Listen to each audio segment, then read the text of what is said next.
everybody. Welcome to another episode of Erica Schmerica Reality Recaps. Today we're going to be talking about 90 Day Fiancé Before the 90 Days, Season 5, Episode 5. If you haven't done so already, please make sure to like and subscribe to my YouTube channel and hit that notification bell to get notified about all new videos I'll be posting. Let's get started. Today are Memphis and Hamza. So this week we caught up with Memphis and Hamza, who just are having their morning after their first sexy time encounter, all few minutes of it, and Mother Hamza showed up to the door and a lot of haram had taken place. So Mother Hamza went over to the kitchen, her indoor-outdoor patio furniture, very upset because she really wanted Hamza to be traditional about this relationship and she didn't want any haram before marriage. You know, Hamza tried to keep the peace. He went out to talk to his mother and he assured her that no, there was no sexy time taking place. And his mom kind of thought maybe that was true, even though she knew he was lying, because she, listened at the door and she only heard noises for 2 minutes and then the noises stopped. Then we saw Memphis and Hamza walking around Tunisia, checking out all the buildings, seeing all the sights of the pretty mosques, and Memphis was doing, kissy face selfies in front of all of these mosques and religious buildings. More haram bell of shame, before they headed back to the house, where we heard all kind of noises coming from the kitchen, and it appeared that maybe there was more sexy time taking place, but no. Actually, it was Mother Hazmat teaching Memphis how to debone and descale a fish so that she could cook for her future husband. So after they have their whole cooking lesson where Memphis was trying to communicate in caveman speak to Mother Hazmat, they sat down to have dinner. They should have maybe poured Hamza a glass of Minute Maid orange juice or maybe some Nesquik. Mother Hamza brought up the sleeping arrangements and made them promise that they would sleep in their assigned seats and that they wouldn't get up and no more haram would take place. So, they kind of crossed their fingers behind their backs, but they agreed. And then she brought up, that she wanted details about Memphis's past relationships and why she had gotten divorced. Now, you would have thought that Mother Hamza, being a divorcee herself, would have understood where Memphis was coming from, that things sometimes just don't work out. Nonetheless, she was worried about her son. Next up were Caleb and Elena. So last week we had seen them have their first kiss, and we were all probably dying to know if it went even further between last week and this week. However, it did not. They showed Caleb and Elena waking up yet again with Caleb's long flowy hair and chest hair just out in the open, and Elena was complaining, just like Danielle, I want my sex tonight. But much like Danielle, nothing happened. So Caleb tried to, justify his lack of affection by saying that he was really trying to take things slow, spiritual journey, trying to make things really organically flow, Basically, he left his protractor at home and he wasn't sure of the logistics of the situation. So later that day, he decided to take Elena to partake in some of his own favorite hobbies, which were going to the gym. Of course, this was something that was very difficult for Elena, who he just kept carrying around like this. And he brought her down to the gym, even helped her tie her hair into a cute little ponytail as he gave her adorable little dumbbells and tried to get her to do sit-ups. The two did seem to be getting a little more comfortable with each other, even kissing as the day was going on. Then they went over to Elena's friend Maria's house for dinner that night, where Maria just completely grilled Caleb on his intentions with Elena and where he saw things going past the 2 weeks of the trip. Of course, Caleb didn't have any direct answers, kind of deflected, and he was also, saying all these roundabout things I think that's something we should be discussing, not you and I. I think, when two people come together and meet, it doesn't have to be this, titly thing. It's a flowy, it's okay, Caleb, we get it. You're just going to Turkey. You just want to meet Elena. You have a little thing you're trying to check off on your list of conquests, and that's fine. But just be honest about it. Meanwhile, he was wearing a black and white checkered shirt with roses all over it, another solid wardrobe choice.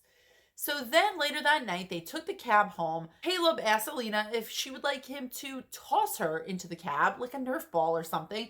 And they went back to the hotel room where he once again carried her like he was taking out, the cat litter to the hotel room. Once they were in the hotel room, they really passionately started making out, got onto the bed, and things looked they were about to escalate and things were about to happen in Elena's favor, while the cameraman sat there listening to them slurp each other's faces off And just kind of like the lights got dimmer and, slowly it faded away. Back in Panama, we saw Gino and Jasmine waking up for another glorious day together, and they went over to the bathroom to use Jasmine's new gift, the electric toothbrush. Then they headed out because Jasmine decided she had had enough of Gino's bad fashion. I mean, he was wearing these basketball shorts, his Jerusalem Cruiser sandals. Of course he's got the hat on. And meanwhile, she took him to a department store and played dress up. Two things that she thought that Gino would look great in, and they went up to the cash register ready to check out. And when Gino got the grand total of $500, he put the kibosh on the whole shopping expedition. Of course, Jasmine was super embarrassed and hoping that he was going to have some kind of turnaround pretty woman moment. But alas, he did not. He held firm. He didn't want to go into credit card debt over his fashion choices. They left the department store and went back to the hotel room where Jasmine threw a little bit of a fit, locking herself in the bathroom yet again. Later on, they got dressed and they went out again to a restaurant to meet up with Jasmine's hairstylist slash BFF, Leo, to get some insight so Gino could really meet somebody who knew Jasmine really well. Jasmine and Leo kept talking back and forth in Spanish. Of course, Kenny would have been lost, but Gino was also lost. So Jasmine was, describing Gino and saying how wonderful he was and how obedient, most importantly, exactly what she had asked for. And, saying that even though he wears his hat and his really horrible outfits, she's really happy with him. Gino asked Leo for a little insight on Jasmine and about her outbursts and if Jasmine was always such a Panamaniac. And Leo had to go ahead, he had to tread lightly because she is a paying client of his salon. So he said, well, she has these cute little adorable tantrums, but it's like a little puppy. It's so adorable. And then she's just over it. Okay, she's crazy. Confirmed. Got it. Next, we saw them back at the hotel, and Gino decided he's going to take a break from all of his frozen foods and actually make breakfast, which was scrambled eggs. Of course, this would have been a nice gesture if Jasmine wasn't a vegan, which she tried to explain to Gino about 4 or 5 times, but he wasn't really grasping the concept. She politely pushed away the plate of eggs and went ahead, moved on to a new activity of opening Christmas gifts. So she presented Gino with this adorable shirt that said, I'm with my crazy Panamanian girlfriend. And then she had a matching one that said, I am the crazy Panamanian girlfriend. And all of the crazy giggles ensued. Then she waited for Gino to give her the Christmas present. And meanwhile, Gino's like, I already did. Didn't you like your toothbrush? Needless to say, crazy Jasmine came back out. She was really angry and then went into a whole fit talking about his ex-wife yet again. Of course, the red flags are waving left and right in Gino's face, and he's seeing them all, but he's still maintaining he's having a great time with his Panamaniac.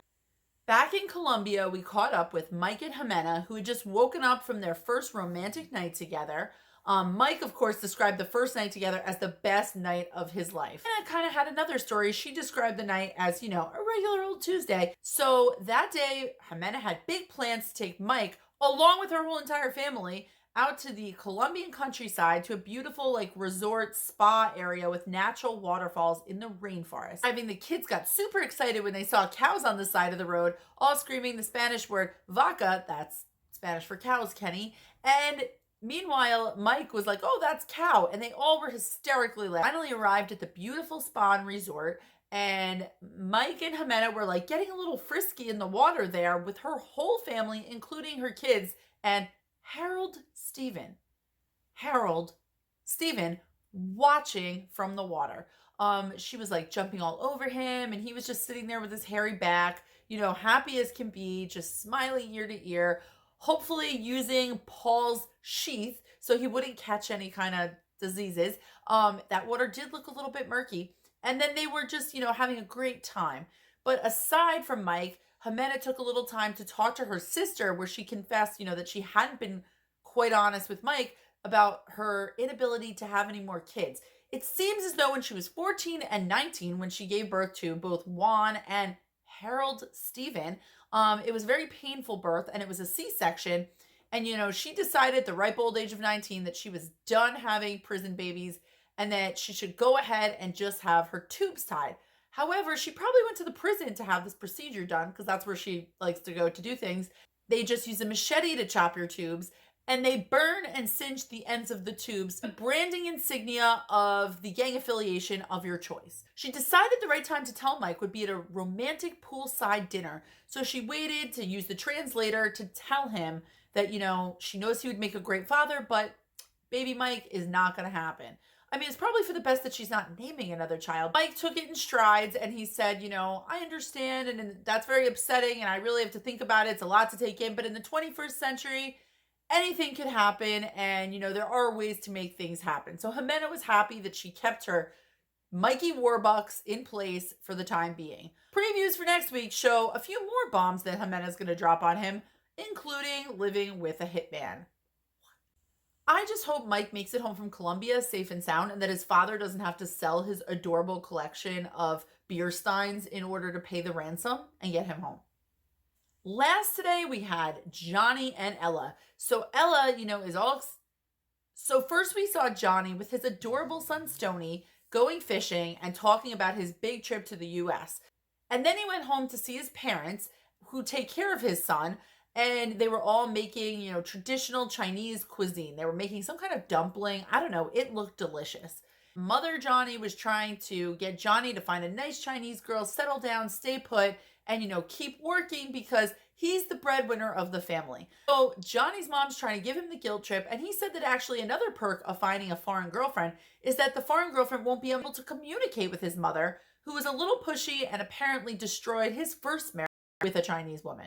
Back in America, Ella was headed off to the gym because her goal was to lose 10 pounds before Johnny's arrival because she really wanted him to be impressed with her and love her, even though he claimed to very politely, love her any way, shape, or form. So she got a trainer and she was, on the treadmill, feeling kind of self-conscious and, but she was really planning on sticking with it.